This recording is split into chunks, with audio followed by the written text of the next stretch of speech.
Faith is taking the first step even when you don't see the whole staircase. Hello there, and thanks for joining us on yet another edition of Living the Message. It is brought to you thanks to the communication team of Bethlehem Baptist Church, GRE. And on today's edition, we're going to be looking at the message titled, The 7 Marks of Uncommon Faith Christians. Hallelujah.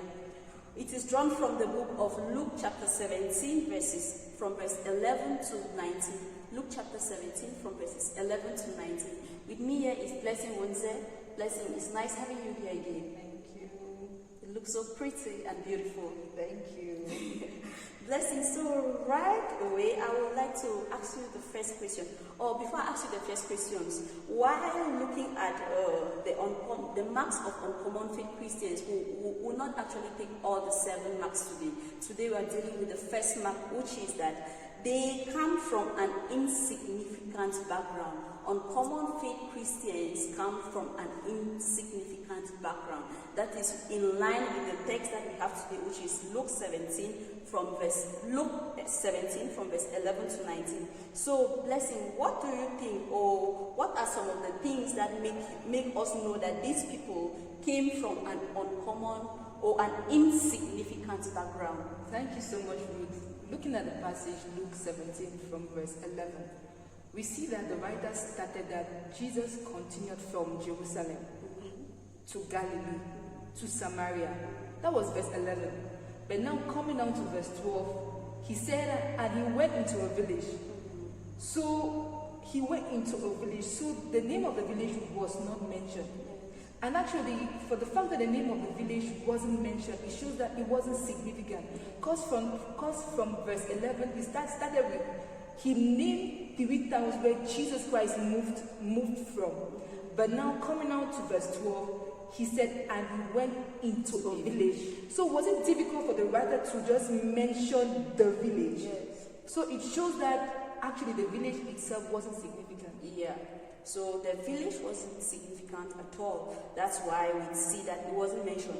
And now when we are looking at the text, we see that Jesus Christ actually healed 10 lepers. So people who had leprosy, there were 10 of them. But there was one significant person who did something so significant. And this is the person who actually came back to exercise gratitude, to tell Jesus Christ that he is grateful. And that is what the passage is telling us about. And Blessing, now, the next thing is that what was the social status? What was the social status of these people, these 10 lepers that we have in this passage? Now, since first of all the village wasn't mentioned, it shows that in that village, when you had leprosy, you had to be separated from those that never had leprosy. Yes. That you had to be kept far away from those who never had leprosy. So, for me, I think that their status was more of separation and also abandonment. So they were abandoned, they were left out, they were not considered in the society at all. Yes. Okay, they were not considered. And when we look at this passage too, we see that what leprosy did to these people is the same thing that sin is doing to us as children of God. What leprosy did to them is the same thing. When we sin against God, we are separated from God. When we sin, we are separated from God. And when these people had leprosy, they were separated from God, from the people around them, from their family members, from their loved ones. And that is the very thing. But when God decides to restore us, he doesn't choose anything. He doesn't consult anybody before restoring back our status. When we sin, God takes away the kind of status that we are children, we are this, we are clean to him, but he takes it away. Like these people, they had leprosy and they were separated away from God. So, Blessing, now, what are some of the uncommon things that God can do? What are some of the uncommon things that you feel that God can do that man is not able to do? Okay, God can lift up a person irrespective of the person's background. Yes. Now, giving an example of the 10 leopards. Now,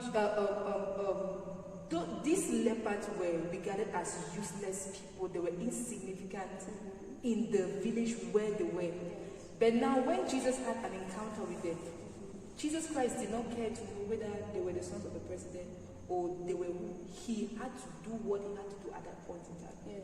So God can lift a person irrespective of the person's status, the person's class, and the way he wants for his glory. Yes.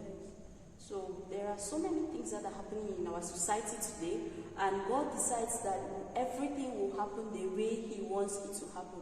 When these people had the encounter with Jesus Christ, they decided Jesus Christ gave them a special status. He restored them and He told them, I'm sure when the priest sat and was looking and watching, maybe just sitting and enjoying his seat somewhere, he saw those people coming and he was like, wow, what has happened?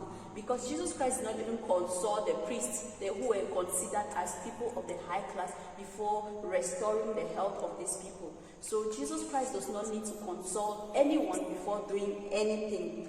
And now, blessing, if you have to advise somebody out there, what will you tell the person, and who would that person be?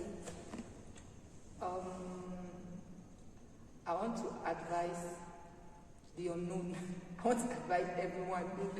There is no one specific. What I want to say is that do not look down on anyone. Yes. Do not look down on anyone, because God can surprise us. God can surprise anybody, Yes. and at any time. For example, you might be a boss somewhere working, and then you just have a cleaner where at your job site, and God can want to change the situation of that cleaner, and then you will just be surprised, and God can remove you from that position and replace that cleaner at that same position which you are. So do not look down on anyone, like the way Jesus Christ did. He did not look down on the lepers at all. He did not consult, he did not consult anyone before doing what He wants to do, because He's a God of wonders. He's a God of impossibility. So my advice is that you should not look down on anyone. Okay, thank you very much. And when we look at these 10 lepers who were healed, we see that there was a certain man who came back and told Jesus Christ thank you and expressed gratitude. And what did Jesus Christ tell him? Jesus Christ told him that, oh, your faith has made you well. And this is how this man actually exercised uncommon faith. He is coming from an insignificant background, but he exercised uncommon faith. So we are called upon to always exercise uncommon faith, even in our difficulties, in our challenges, in everything, wherever we find ourselves. And we should also understand that God is able to do anything at any time without consulting anybody. And this brings us to the end of our session today. And until we meet again, stay blessed.